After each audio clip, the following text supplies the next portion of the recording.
Imagine building a literal wall out of millions of trees to block the spread of a desert. It's an ambitious vision of ecological engineering. China's 3 North Shelter Forest Program, launched in 1978, planned a 3,000-mile timber barricade along the Gobi Desert.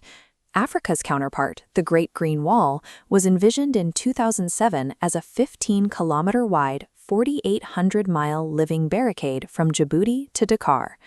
The political goals driving these projects were massive. Governments promised to capture hundreds of millions of tons of carbon from the atmosphere and create tens of millions of local jobs by 2030, all by planting seeds. But massive swaths of these planted seedlings are dying. Pouring billions of dollars into a rigid, continental-scale tree planting campaign cannot override basic ecological laws. Despite decades of high-profile summits and funding pledges, the African Great Green Wall has stalled. By 2020, only about 4% of the originally planned area had actually been forested. The survival rate of the saplings is incredibly low. In places like Senegal, millions of trees were put into the soil, only to quickly wither and die under the harsh Sahelian sun. The strategy of planting a strict tree buffer dates back to mid-20th century European explorers, like British environmentalist Richard St. Barr Baker. He severely misunderstood how arid environments actually function. Treating a complex, delicate dryland ecosystem like a rigid construction site, where you can just drop in a wall of timber, results in a highly expensive failure. Look at this time-lapse. It is tempting to visualize a desert as a physical wave of sand that rolls forward and can be physically blocked by a fence. Deserts do not move like that. Desertification is driven by highly localized drops in rainfall, combined with the severe degradation of the existing topsoil. The land dries out from within. It isn't buried from the outside. Desperate for quick public relations wins, governments prioritized the sheer volume of trees they could plant. To hit those massive quotas, they relied on fast-growing non-native species.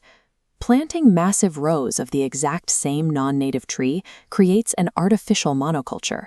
Without the biological diversity of a natural forest, these tree walls are highly vulnerable, easily wiped out by a single pest outbreak or a sudden climatic shift. This cross-section shows the deepest mechanical flaw of the project. Millions of non-native trees act like biological straws, actively draining the limited groundwater reserves required to keep an arid region alive. By forcing an unnatural forest into a dryland ecosystem, these megaprojects actively lower the water table. They accelerate the exact water scarcity they were designed to prevent. These ecological failures land directly on the local communities living within the Sahel and the Gobi. These populations depend entirely on the health of the dryland to survive. To protect the fragile new saplings, governments frequently enforce land enclosures. They build physical fences that lock traditional nomadic populations and their cattle out of historical migration and grazing routes. As the artificial forests act as biological straws and lower the regional water table, the traditional shallow wells required for livestock and human consumption dry up. Top-down ecological engineering projects frequently sacrifice the livelihoods and daily resources of the local populations they claim to be protecting. Confronted with decades of dying saplings and depleted water tables, the African Great Green Wall has quietly abandoned the literal wall of timber strategy. The project has evolved into a mosaic. Planners are now focusing on a patchwork of indigenous, sustainable land use practices uniquely tailored to the geography of each specific region. The core of this new strategy is Farmer-Managed Natural Regeneration, or FMNR. FMNR is an agricultural technique where farmers deliberately protect and manage the growth of native trees and shrubs that naturally sprout from existing root systems in their fields. Instead of dropping delicate, exotic seedlings into the sand, FMNR focuses entirely on soil health. Farmers nurture the dormant root systems of native shrubs that are already adapted to the environment.